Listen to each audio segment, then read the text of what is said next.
কোটা সংস্কার আন্দোলনের শুরুটা দেশবাসী দেখেছেন, এর কোনো কিছুই মানুষের স্মৃতি থেকে মুছে যাওয়ার কথা নয়।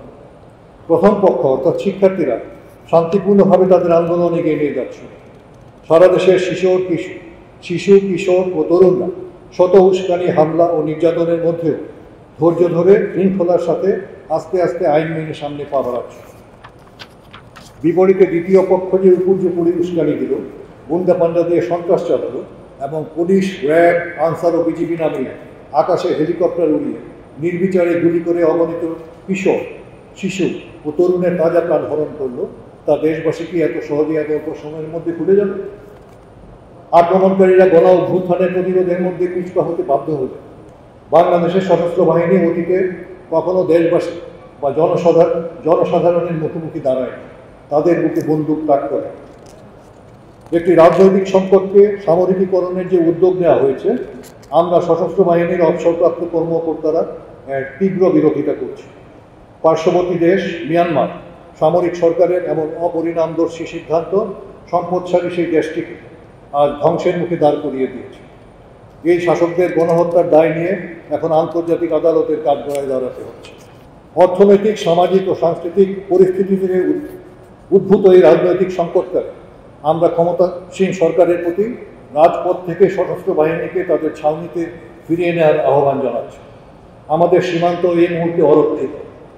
ছাত্রদের যৌক্তিক আন্দোলন দমনের জন্য সীমান্ত হতে উল্লেখযোগ্য সংখ্যক বিজিবি সদস্যদের প্রত্যাহার করা হয়েছে। এ থেকে উত্তরণের জন্য সশস্ত্র বাহিনীকে অবিলম্বে সেনা ছাউনিতে ফিরিয়ে নিয়ে যে কোনো আপৎকালীন সংকট মোকাবেলার জন্য প্রস্তুত রাখা প্রয়োজন। অনুরোধ করে বলছি, এ সংকট আলোচনার মাধ্যমে সমাধানের উদ্যোগ গ্রহণ করুন। এমন পরিস্থিতি সংঘটিত সকল হত্যাকাণ্ড, জখম, গুলি, হামলা, ভাঙচুর, সন্ত্রাসের ঘটনার স্বচ্ছ ও গ্রহণযোগ্য তদন্ত হতে হবে জাতিসংঘের নেতৃত্বে এবং তাদের অধীনে। আমরা সকলে বাংলাদেশের মানুষকে সম্মান ও শ্রদ্ধা করি এবং ভালোবাসি। সশস্ত্র বাহিনীতে কর্মরত সকল সদস্য সার্বভৌমত্ব রক্ষার শপথ ও সর্বোচ্চ আত্মত্যাগের প্রস্তুতি নিয়ে এই পেশায় নিয়োজিত আছে। আজ দেশের এই ক্রান্তি লগ্নে আমাদের সকল সহকর্মীকে বিনীতভাবে অনুরোধ করব, সৈনিকের পেশার সর্বোচ্চ মর্যাদা, মানবিকতা ও নৈতিক মানদণ্ড বজায় রেখে দায়িত্ব পালন করব।